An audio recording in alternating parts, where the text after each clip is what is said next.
Les matins de France Culture, Guillaume Erner. Le gouvernement s'apprête à recevoir cette semaine patronat et partenaires sociaux pour négocier la future réforme des retraites. Une réforme qui s'annonce difficile pour le gouvernement. Plusieurs journées de mobilisation sont déjà prévues en septembre. Et parmi les propositions envisagées par l'exécutif, supprimer le fameux âge pivot de départ à la retraite, privilégier la durée de cotisation. Qu'est-ce que ça signifie ? Est-ce que cette mesure rendrait ou non le système plus équitable ? Bonjour Hippolyte Delbis. Bonjour Guillaume Erner. Vous êtes professeur à l'économie de Paris et directeur de recherche au CNRS. Avec tout d'abord une question, qu'est-ce que l'âge pivot ? Alors l'âge pivot, c'est une préconisation du rapport Delvoye. Et c'est un âge auquel on a sa retraite à taux plein. C'est-à-dire qu'il y a une formule qui va permettre de calculer la retraite selon la préconisation. Et à cet âge-là, qui serait de 64 ans, vous avez exactement la valeur qui est calculée par la formule. Quel que soit le nombre d'années où vous avez travaillé auparavant. Si vous avez une... C'est là où ça se complique. Voilà, mais le principe, c'est que c'est l'âge qui définit ce qu'on va appeler une décote ou une surcote, c'est-à-dire que si vous partez avant, vous avez un petit peu moins que ce qui est calculé par la formule, et si vous partez après, vous avez un peu plus que ce qui est calculé par la formule. Alors là... Alors, ce que vous évoquiez, c'est qu'il y a eu une petite polémique, et il y en a toujours avec les âges de la retraite, parce que c'est un sujet qui est extrêmement complexe, en fait, la retraite. Il y a beaucoup d'éléments techniques, mais l'âge de départ, ça, c'est quelque chose que tout le monde comprend. D'accord ? Et donc, il y a eu une première polémique, vous voyez, au printemps, avec Agnès Buzyn, sur l'âge minimal de départ à la retraite. Et là, Vlan, cet été, repart sur une autre polémique, qui est l'âge pivot. Mais alors, ce que je ne comprends pas, c'est que cet âge pivot, il est fixé à 64 ans. Mais l'âge moyen de départ à la retraite, il est aujourd'hui de 63,4 ans. Donc, ça veut dire finalement que les deux sont très voisins, a priori. Voilà, mais comme vous le dites, c'est une moyenne. Et par définition, tout le monde ne part pas à la moyenne. Donc, je prends un petit exemple. Une personne qui a commencé à travailler à 21 ans, d'accord ? S'il est né après 1973, dans le système actuel, il doit travailler 43 ans. D'accord ? Donc, 43 plus 21, ça vous fait 64 ans. Donc, pour lui, qu'on lui fasse sa durée de cotisation comme ça l'est dans le système actuel, ou qu'on lui impose un âge pivot, ça revient au même. Ça ne change rien. Ça change rien. Mais alors, supposez que cette personne ait commencé à travailler à 20 ans. Lui, il a fait ses 43 années, vous voyez, de cotisation, un an avant, à 63 ans. Donc, si on lui dit, maintenant, vous partez donc, il va devoir 64 ans, patienter, c'est un an de plus. Travailler un an de plus. Travailler un an de plus. Donc, ça engendre une petite tension. Mais alors, donc, lorsque Emmanuel Macron est intervenu en disant que lui préférait la dimension cotisation, il prend ça un petit peu en compte, voyons.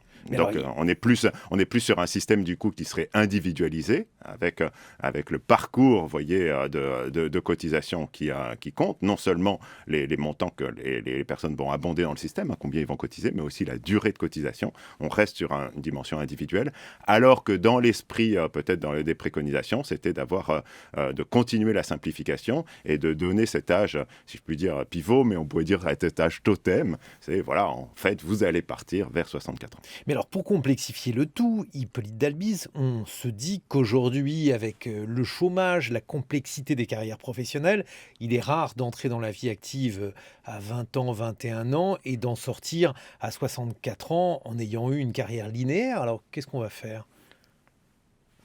Donc évidemment, il n'y a pas de carrière moyenne ou il n'y a pas de carrières qui sont toutes pareilles. Et c'est un petit peu l'idée des préconisations, parce qu'encore une fois, ce sont des préconisations, ce n'est pas une réforme qui est engagée. C'est de prendre en compte justement les différentes carrières. Alors, dans les années de chômage ou les années qui pourraient être de la maladie seront en effet prises en compte. En tout cas, qu'est-ce qui arrive, par exemple, pour les années de chômage ? Eh bien, on considérera qu'il y a une cotisation au système. Et donc, voilà. cela... Parce que le chômage, vous voyez, plus fondamentalement, le chômage, c'est considéré comme étant une période d'activité, parce que vous recherchez un emploi. Donc, voilà, donc ça sera... Mais il y a quelque chose de beaucoup plus important et de beaucoup plus fondamental qui fait que les carrières n'étant pas linéaires, ça veut dire que les gens peuvent passer d'un régime à l'autre. Voyez, et ce qui, dans l'ancien système, était extrêmement pénalisant, parce que vous acquériez des droits dans différents régimes, et au total, vous pouviez finalement ne pas avoir le taux plein dans aucun des régimes et perdre à cette affaire. Ce qui est vraiment très impressionnant dans les réformes qui est proposées, c'est justement ces fusions de tous ces régimes en un seul, et du coup, la personne voilà, acquiert des droits dans le régime qui est proposé. Et oui, parce que j'ai lu qu'il y avait 42 régimes existants. Comment on arrive à ce chiffre qui paraît complètement exorbitant, 42 régimes de retraite, Hippolyte Dalbis? Alors ça, c'est très important, c'est qu'en 1945, lorsqu'on a fait les ordonnances sur la sécurité sociale, eh bien, on n'a pas voulu revenir sur les régimes qui préexistaient. D'accord ? Parce qu'il faut bien voir que le régime des fonctionnaires date de 1852, le régime des militaires est même antérieur, et puis avant la Seconde Guerre mondiale, il y avait notamment les mineurs, les ouvriers de certaines grandes entreprises qui bénéficiaient d'un système de retraite. Donc ils ont des conditions de retraite différentes. C'est ça. C'est ce qu'on a appelé après les régimes spéciaux, ou le régime des fonctionnaires, qui est un régime spécial, si je puis dire. En fait, c'était des régimes qui préexistaient aux ordonnances de 1945. Et là, l'idée, c'est de les supprimer ? Ah non, c'est de fusionner dans un seul et même régime. Oui, donc de les supprimer, les régimes spéciaux. Voilà. Voilà, en tout cas, de faire converger, voyez, parce qu'il y a quelques cas qui sont très particuliers, typiquement les marins, les fonctionnaires de police, Mais alors justement, etc. c'est très compliqué parce qu'il y a certaines professions que l'on choisit, notamment, pas uniquement bien entendu, mais notamment parce que on sait qu'on va avoir une retraite, par exemple à l'âge de 50 ans, 55 ans, je pense notamment aux carrières militaires. Ça va cesser? Non, mais alors justement, tout ce qui est les carrières militaires ou les forces de police, etc., vont garder des régimes de départ à la retraite qui seront différents et qui seront ceux qui Donc en fait, on va supprimer les régimes spéciaux en les conservant. Bah oui, mais néanmoins, on fait un rapprochement fondamental, vous voyez, entre le régime des fonctionnaires et le régime le régime du privé. Le système des retraites, aujourd'hui, il est déficitaire. Il perd à peu près 10 milliards d'euros.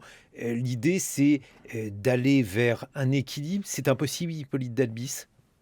Non, c'est tout à fait possible, mais ce n'est pas l'objet de la réforme.